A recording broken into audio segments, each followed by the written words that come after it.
The movie begins with Baron, an innocent young man, getting arrested while in possession of a large sum of money after a robbery. He's sent to a high-security prison and placed in the same cell as Otis, a seasoned criminal with a reputation for escaping prison. Desperate to escape, Baron pleads with Otis for help, explaining that he needs to meet his girlfriend at a secret location the next day. Otis, who is cautious by nature, is reluctant, but agrees after Baron offers him $250,000 as payment for a successful escape. Intrigued by how Baron came into possession of the money, Otis listens as Baron recounts his story. Baron used to work at a local post office, and with his wages, he bought medicine for his terminally ill mother, Ida. However, after losing his job due to refusing to cut his hair, Baron learns that the price of his mother's medication has gone up. Despite the situation, he reassures his mother, telling her not to worry, as he will handle everything. Unable to find new employment, Baron wanders into a park, where he encounters a woman with pink hair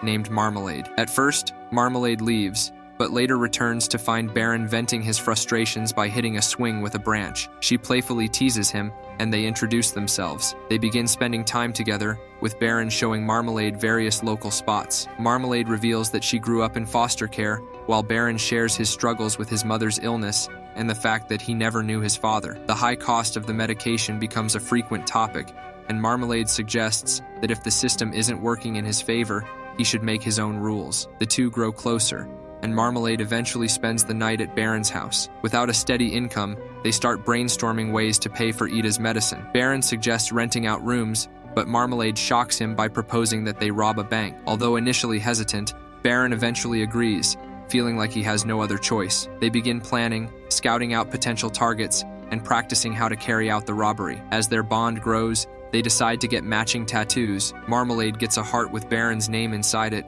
while Baron plans to get Marmalade's name on a jar. However, a mistake in the tattoo forces him to change it to Mama, in honor of his mother. Soon after, Baron notices some of his mother's medication is missing, and when he questions Marmalade, she avoids the topic. They continue preparing for the robbery by purchasing supplies and breaking into a wooden shed to use as their hideout. Baron, curious about Marmalade's past, asks her to share more about her mother. Hesitant at first, Marmalade opens up about her traumatic childhood, explaining how her foster father abused her and the other foster kids, and how her biological mother failed to protect her from the situation. Baron, deeply moved, promises to always protect her, calling himself her knight in shining armor. As their plan progresses, they go to buy masks for the heist. Marmalade picks out 2 expensive masks, but when Baron reminds her they can't afford them, she attempts to rob the store. However, when she's unable to open the safe, she knocks out the cashier, and they flee. Baron feels guilty about the incident,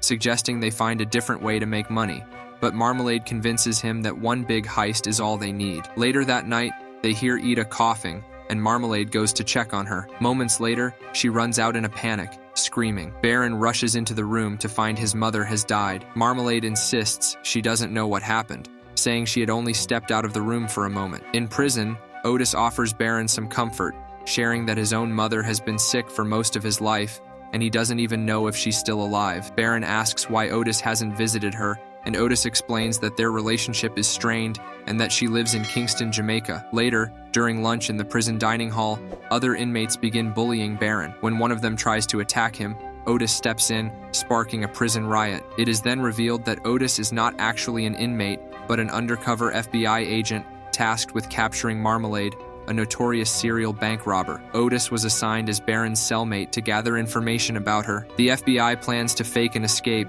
hoping that Baron will lead them directly to Marmalade. They even trace Baron's phone calls, hoping to get a lead on her whereabouts. Back in the cell, Otis encourages Baron to continue telling his story. Baron explains that after his mother's death, he tried to get his old job back at the post office, but Marmalade, now pregnant, urged him to proceed with the robbery to secure their future. The night before the heist, they prayed for success. Baron was only supposed to be the getaway driver, while Marmalade, wearing her signature all-pink outfit and a mask with 3 faces, went inside to rob the bank. Although Baron felt anxious, Marmalade reassured him and carried out the robbery while he waited outside in the car. After the heist, they fled to a cabin, where Marmalade celebrated, throwing the stolen money around. Baron, however, began to worry they had taken too much and questioned Marmalade's experience with bank robberies. Hesitantly, Marmalade admitted that she had pulled off several bank heists before, but for much smaller amounts. Marmalade had planned to stop robbing banks before she met Baron,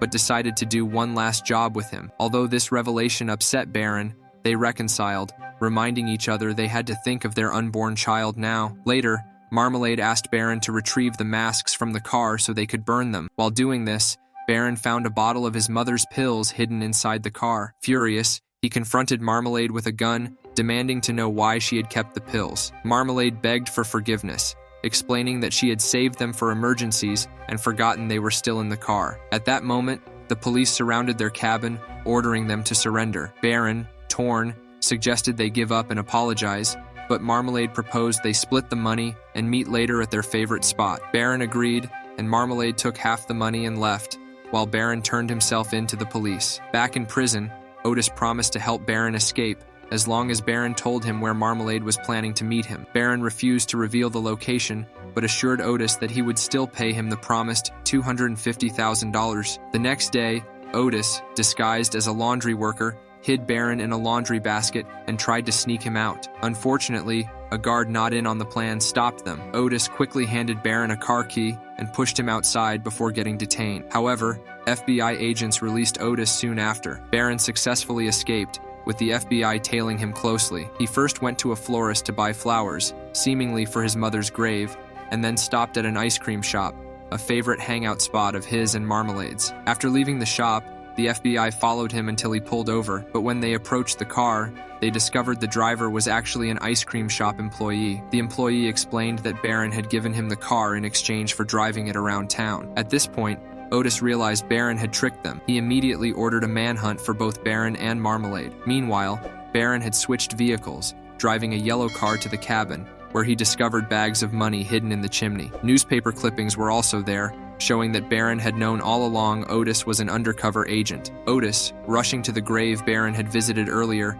found that it wasn't Ida's grave. Instead of flowers, there was a jar of marmalade labeled Mama, matching Baron's tattoo. Otis then reviewed the bank's CCTV footage and realized that Baron, who seemed clueless, was actually the mastermind. The footage confirmed that the person wearing the tattoo was Baron himself. In a shocking twist, it's revealed that Marmalade never existed. Baron had been disguising himself as her the entire time. Baron, determined to escape, cuts his hair and dresses in drag, passing through a police checkpoint undetected. Once out of town, Baron visits a pharmaceutical store, identifying himself as Mr. Lamram, to pick up a large order of medication for Ida Lamram, which, when reversed, spells Marmalade. Simultaneously, Otis and his team track a call from Baron to a pharmaceutical company. There, they meet the CEO, Don Frankel, who reveals that the stolen money belonged to him and is furious that the robber remains at large. Otis grows suspicious of Frankel and soon confirms that he is the abusive foster father from Baron's story. Upon further investigation, the FBI finds evidence of child abuse, including cages used to confine the children, and Frankel is arrested. Later, Otis finds a moon pie hidden in his car's side mirror, a clear signal that Baron had been nearby. Baron, now moving freely, enters a nearby store. The pharmacist there informs Otis that Baron had bought all the available pleonexia, a type of medication, and then visited a travel agency. At the agency, Otis finds an envelope addressed to him. Inside is a note from Baron that reads, "Life can only be understood backward, but it must be lived forwards. I'm taking care of my mother. I hope you'll do the same. Farewell, secret agent." Along with the note are 2 first-class tickets to Jamaica, intended for Otis to visit his estranged mother. The next day, Baron arrives at a nursing home and enters the building. He hands out free medication to the residents before reaching his mother, Ida's room. There, he refills her medicine and sits beside her. The film ends with the two of them looking out the window together, sharing a peaceful moment while eating moon pies. If you've watched the video this far, I just want to say I'm grateful for having viewers like you. Thank you for watching until the end. Be sure to subscribe to the channel and stay tuned for more updates. This is Home of Movies. See you next time.